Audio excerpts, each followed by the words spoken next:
So just as a heads up, this episode will contain spoilers for seasons 1 to 3 of After the Fyre. So if spoilers aren't your jam, please do click away now. But if you're here to learn all about Alfred Wild, Alfred Flowers, Alfred Greenmont, stick around.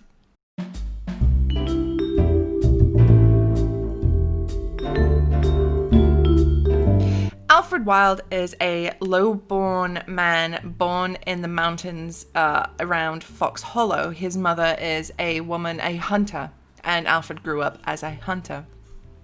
He arrived at Fox Hollow when he signed up as a footman for the House Greenmont during the Battle of the Redgrass Field. Now, during the Battle of the Redgrass Field, he saved Lord Lucas from certain death, and as a reward for that, once they made it back from Redgrass, Lord Lucas granted Ser Alfred a knighthood for his duties and his service. So Alfred became a knight of the house.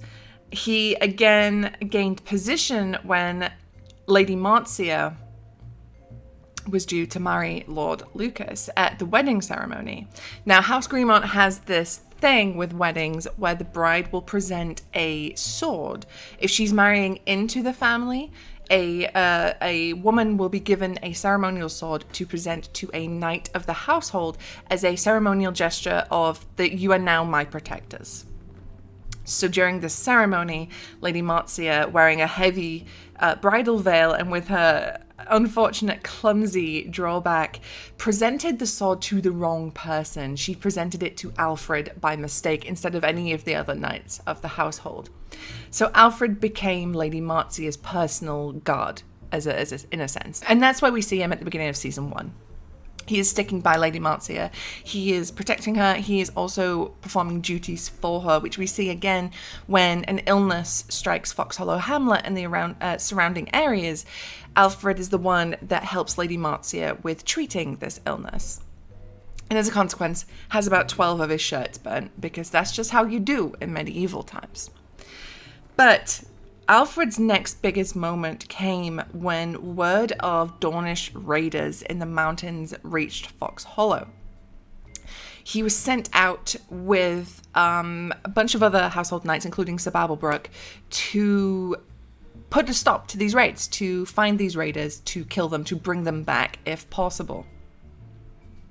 Alfred went out and he had a very successful skirmish with the raiders and brought one back to Fox Hollow Hamlet, where it was revealed that these raids were being done on behalf of the Vulture King.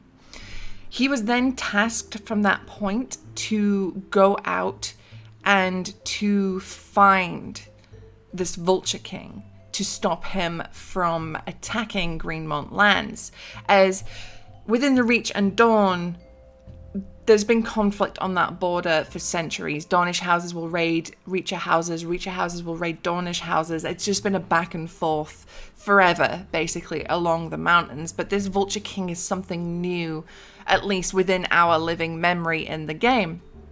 However, before Alfred set out on a skirmish down to Blackmont, which was being attacked by these raiders, Sir Oliver Ironwood approached Alfred and had a good heart-to-heart to him on the bridge, which, as you know, as you watch the show, the bridge is where bombshells are dropped, propositions are made, where big things happen in our game. So Oliver is chatting to Alfred on the bridge, and Alfred is having the conundrum of whether or not he can live up to the oaths that he's sworn, whether or not he can be a good man, whether or not that he deserves this knighthood. And Oliver is like, oh boy, you do deserve it, because I know who your father is. As ever, the question of paternity surrounding Oliver Ironwood. However, Oliver is not Alfred's father. And Alfred's like, I don't know what you mean. My father is like, nobody. My mum said he died, whatever. You know, I don't know who my dad is. I've grown up fine without a dad. And Oliver says, oh, but you do know who your dad was. He knighted you. And which gets a lovely line from Tom as Alfred, and he goes, "I'm a flowers?" And Alfred, it is revealed, is the bastard son of Lord Lucas Greenmont. So, completely shook by this, Alfred's trying to bring it in, trying to soak in this information, and Oliver's like, "So now you know that you have this legacy and this lineage. How about you help me stabilize this house? Because right now it's a bit of a disaster. We've got Lady Marcia, she's pregnant, but like that might not be a boy. Who knows? And she's just like a woman. And in Westeros, in the Reach, a woman can't have a house. We got to sort it out. Maybe you should marry Lady Marcia." And Alfred's like, "Maybe I shouldn't though. I can't comprehend any of this. I can't have any of this sinking in. I'm gonna just go and do the battle thing and leave the politics to you guys. I'm a soldier, I'm a pleb, I'm a peasant. This nobility thing, this business is not me." So he ranges south through the Red Mountains towards Blackmont lands, because as you know, if you look at the map over here, there's Greenmont, then there's a little river, and then at the bottom there's Blackmont. And Blackmont is being attacked and being raided by these Vulture King raiders. So Alfred's like, "I'm going to get me a crack team of guerrillas, and we're going to head out." Guerrillas as in the soldiers, not the big apes or the band. He heads south, and they go to provide backup to Blackmont, as you know, there is a history between House Greenmont and House Blackmont. The children of House Greenmont, their mother was a Blackmont. So there's an interest in keeping that house safe. Now, when Alfred arrives at Blackmont, he finds that the gates of the keep are shut and the small folk are having to look after themselves. Blackmont have not sent out any troops to repel these raiders. And as Alfred arrives, he can see this town under attack by these bandits. So Alfred, being the stupid, noble, just good man that he is like, "We got to do something about these. These people are getting attacked, and we got to help. We're here. We're soldiers. We can do this." And so Alfred and his team set out, and they do manage to take out a lot of the raiders. And Alfred himself is there. He's doing the sick bow tricks, 360 no-scopes, headshots for days. However, a captain is in the midst of the battle, wheeling around on his horse with his curved Dornish sword. And he's yelling out orders and attacking people. And Alfred is like, "If I take out the captain, the soldiers will rout. They'll have no orders. They'll just become disorganized, and I can get them. We can like pincer them and shit and do tactical maneuvers. Cross the T, but not naval, like that kind of get them." And so Alfred takes up position. He's got his bow, and the captain spots Alfred, and the captain's like, "Omae wa moshinderu," and comes after Alfred on horseback, wielding this blade. And Alfred manages to get a couple of shots off, but it's not enough to knock the captain from his horse. And then last thing Alfred sees is this blade flying at his face. Now, if you watch the clip of this happening, you will see that this was never intended to actually happen. So this is just a combat roll. And Sam Omega Crit Webb rolled 5 6s, which as per the rules in the book right here, is immediate death. Now, at this point, Destiny points, before we had refined the system a little bit, we've done our own homebrews on it. At this point, Destiny points could be spent to avoid death. So Tom is immediately like, "I'm spending my Destiny point. Oh my god, I can't believe I'm fucking dead." Anyway, Alfred bites the big one, but not really, because Destiny. And he wakes up sometime later, and he can't see anything. But he can hear the sounds of the sea, of a port, of birds, of gulls all around him. And he feels up his face, and he realizes that he has bandages, heavy bandages over his eyes. And he's like, oh shit, okay.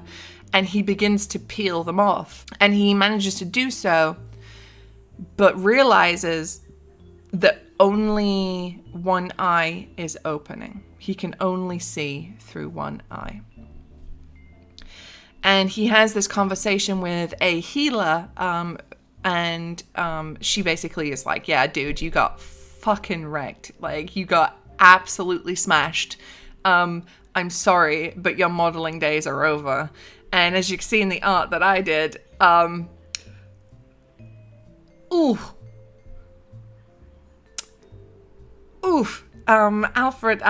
yeah, he had a bad time.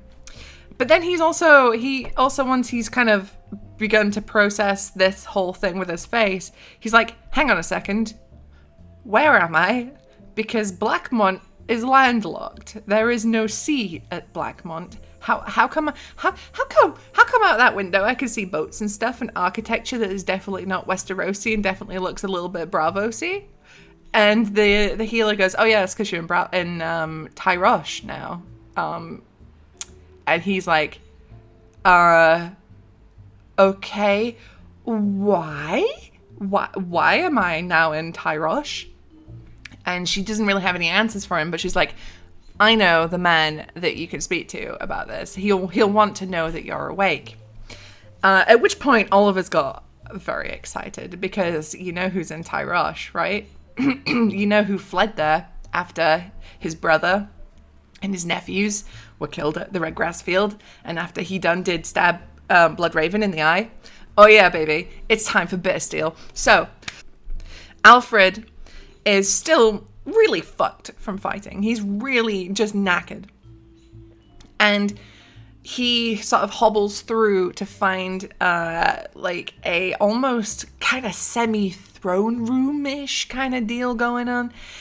And there is a very impressive, tall, wide, dour-looking man. On his hip is this sword, which is dark and impressive and scary, and it's got a big red jewel in the hilt, and Don's eyes just went, what?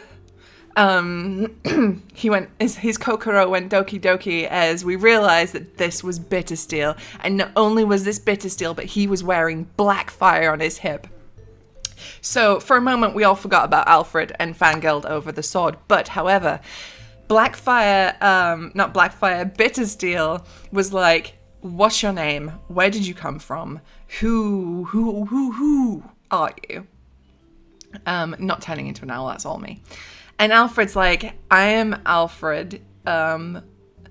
Flowers? Wild?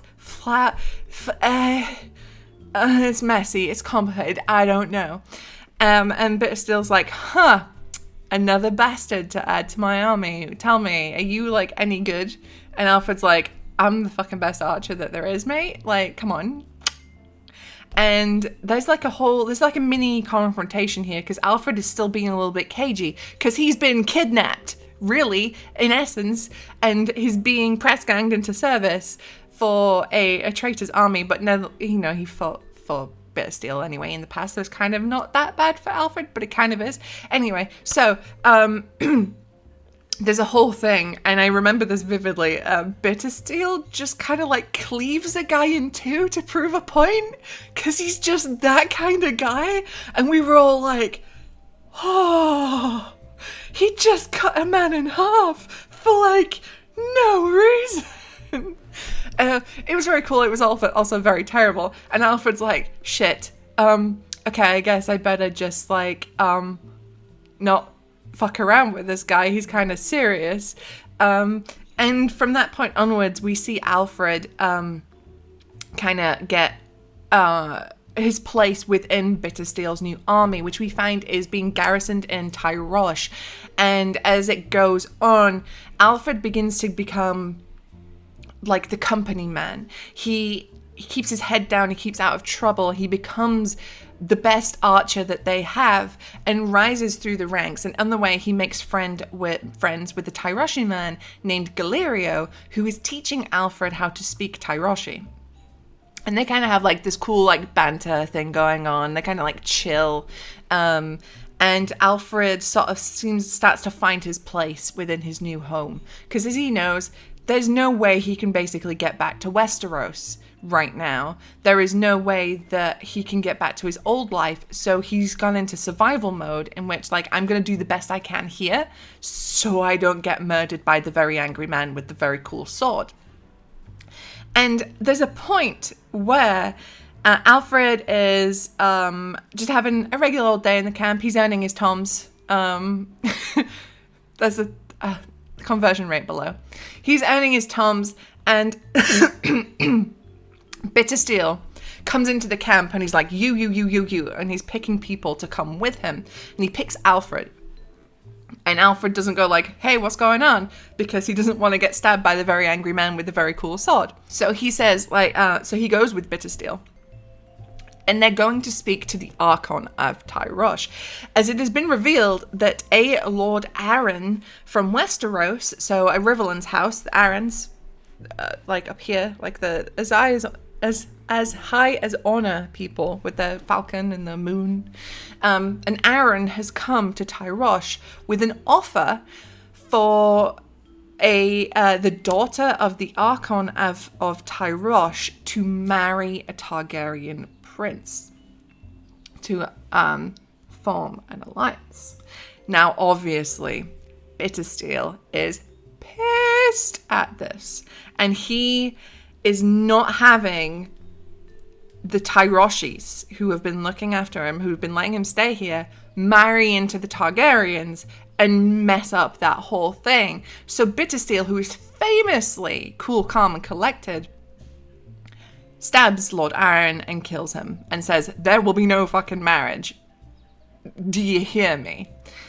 And then they take the body of Lord Arryn back to Bittersteel's camp, in which it is heavily processed and preserved, I think in like tar and wax, because Bittersteel has an idea. He gives Alfred a choice.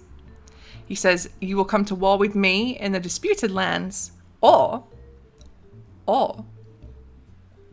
you can drop off the body of Lord Arryn at King's Landing, and you can let everyone know that Bittersteel is still alive, and that he is still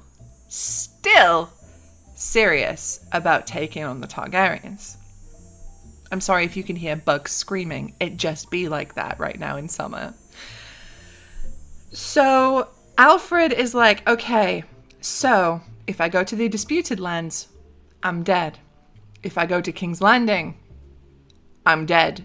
But the disputed lands are that way, and King's Landing is that way, and that's back home. That's Westeros. I will be on the continent of my homeland. Like, I will be closer to home than I have been in months.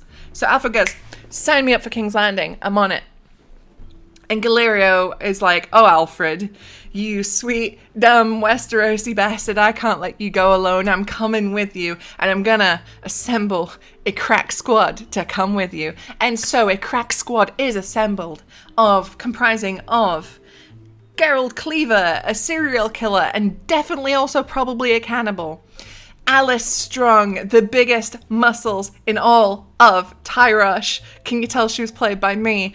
And Maester Whirl, who is a maester who is Dornish, I think, and has a very impressive mustache. So they take the body of Lord Arryn, slap it on a boat, and smuggle their way into King's Landing. For you see, this crack team, also known as the B Squad for Blackfyre, have a plan. They are going to deliver a message from Tyrosh. They are going to make a spectacle that few people will ever forget. And so they make their way into King's Landing. Alice is carrying the body pretty much the whole way and grumbling about it.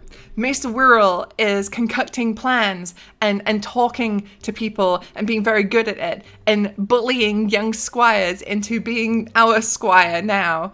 And he's like preparing all the Blackfyre coins that we have with us, the coins stamped with Daemon Blackfyre's face rather than Daemon II's face, so we can actually spend them and like get money to do stuff.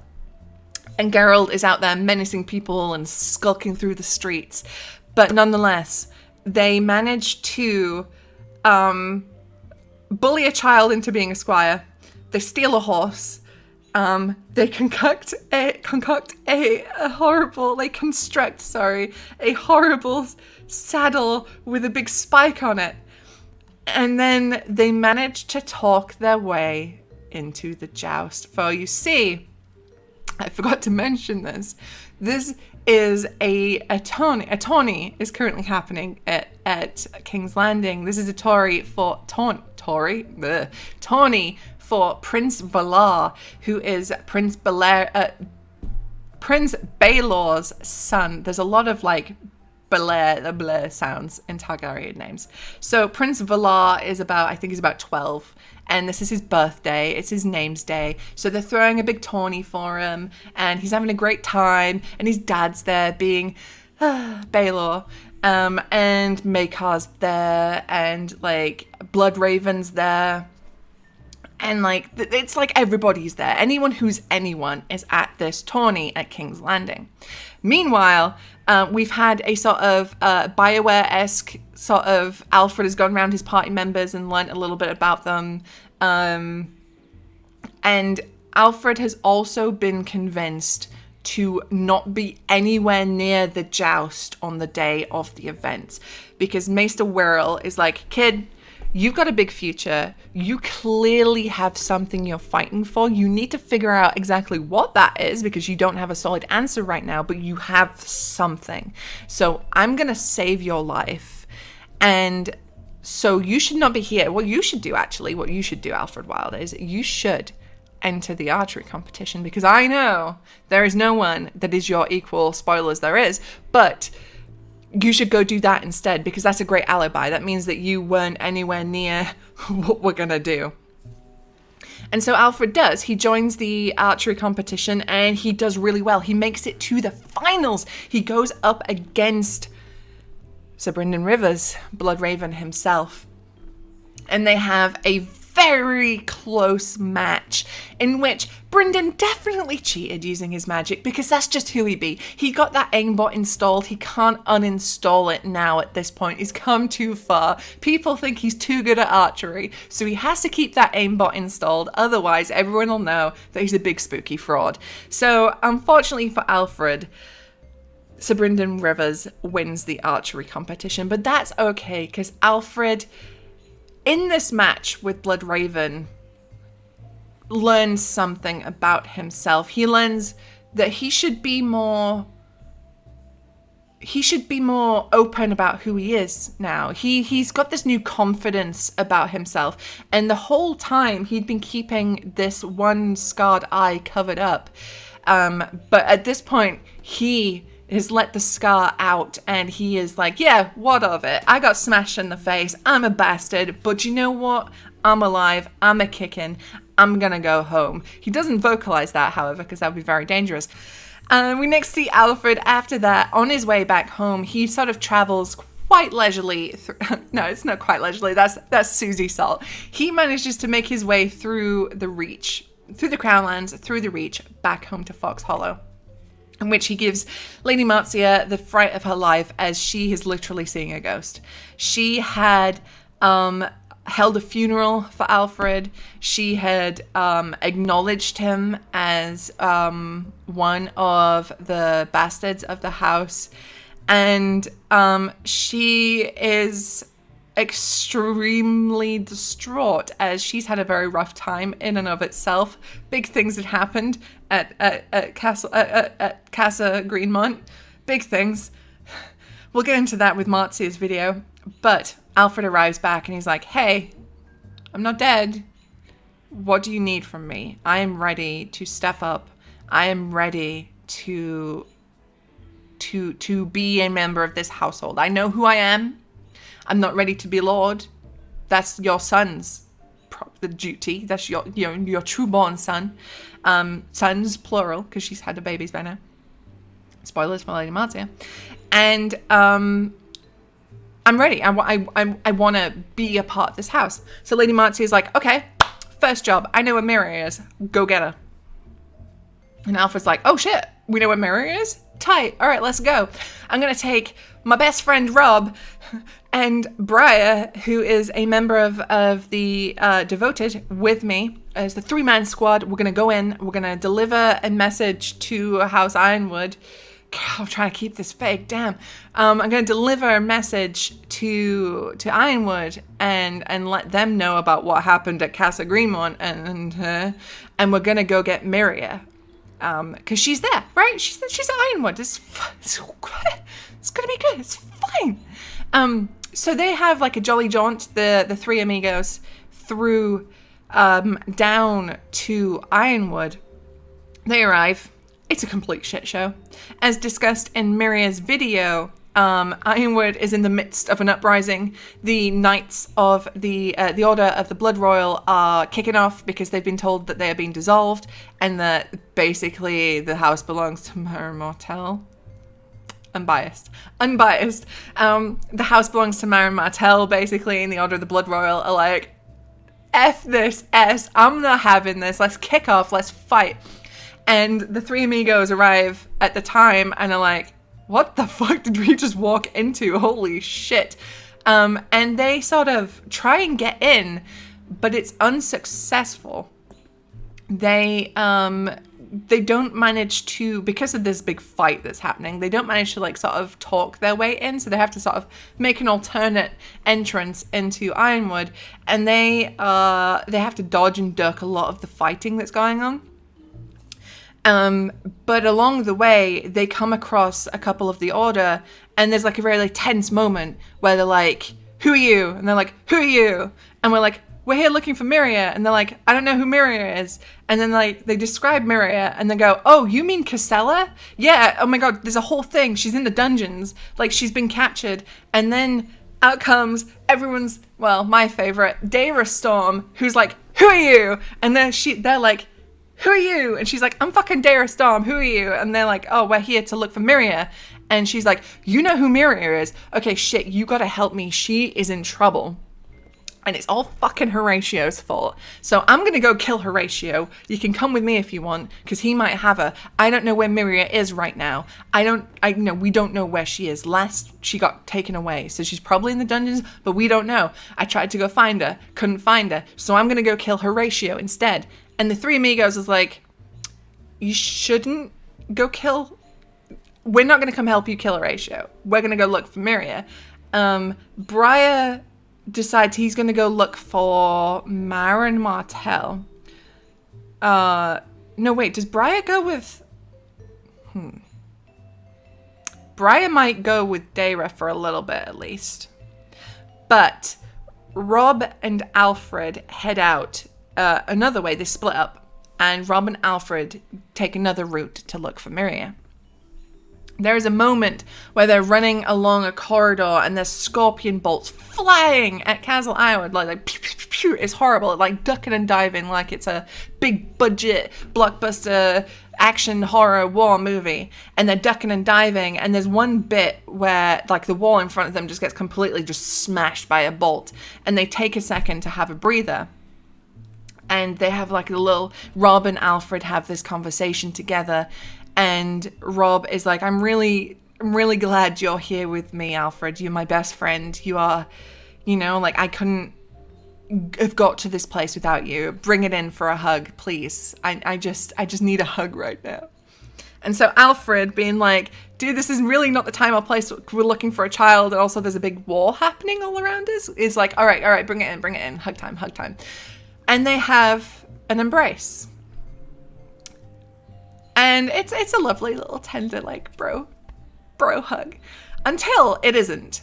And Alfred feels blades pierce his sides.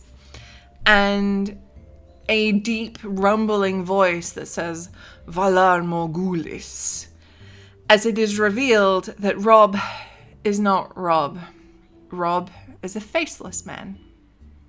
And as Alfred is being lowered down, the faceless man kind of gently takes him in his arms and lowers Alfred to the ground.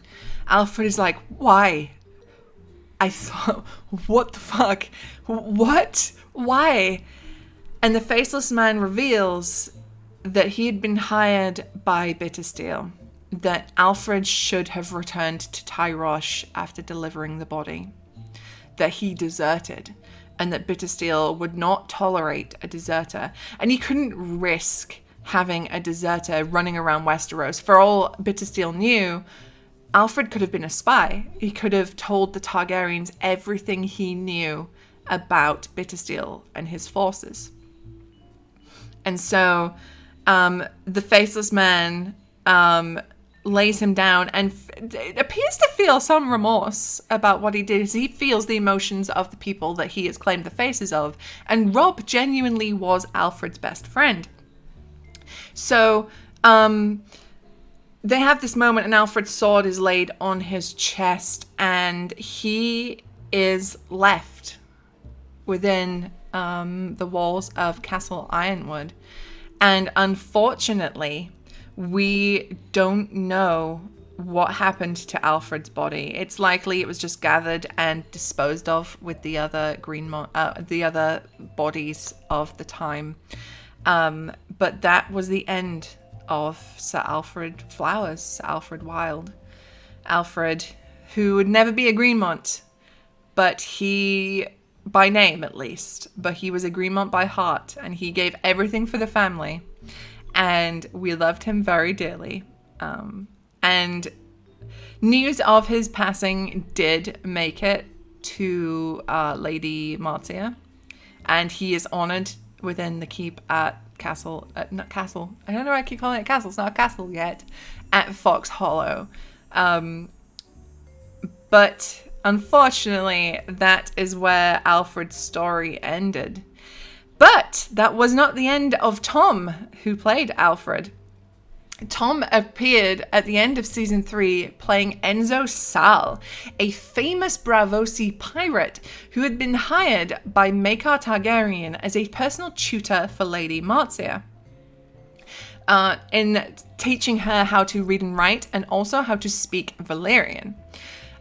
So right at the end, we get a little brief taste of Enzo Sal. He appears to be a fun, carefree, loving dude who is here to have a good time, to teach Lady Marcia. But he also, as we learn over the 5-year time skip, becomes quite good friends of the members of House Greenmont. And when we see him at the beginning of season 4, he has certainly become a fixture of the house. He has become a trusted and loyal member, well, we hope, of the family. He's become quite good friends with Miria. He's become quite good friends with Lady Marcia. And he is a good sort of male role model for the young Lord Bryn. But we do not know a whole lot about Enzo Sal right now. The fact that he is the captain of the Mermaid Sapphire, I think. Yes, Mermaid Sapphire. And he wrote a song named The Mermaid's Lament, all about himself and his dashing and daring adventures on the high seas. For you see, Enzo Sal is an incredibly famous individual, mechanically so. He's also incredibly attractive, because Tom would kill me if I did not mention that Enzo Sal is mechanically attractive. But I hope that during the course of season 4 we find out a lot more about Enzo, as we haven't had as much time with him as we have with other characters. But that is it from me for the rest of this video. I think I've pretty much caught you up to date. That's everything you really need to learn about Alfred and then Enzo. So hopefully you'll join us for the rest of season 4, which airs every Thursday at 3 p.m. Eastern, which is 8 p.m. British time. So please do join us there at twitch.tv/follow Black Cats.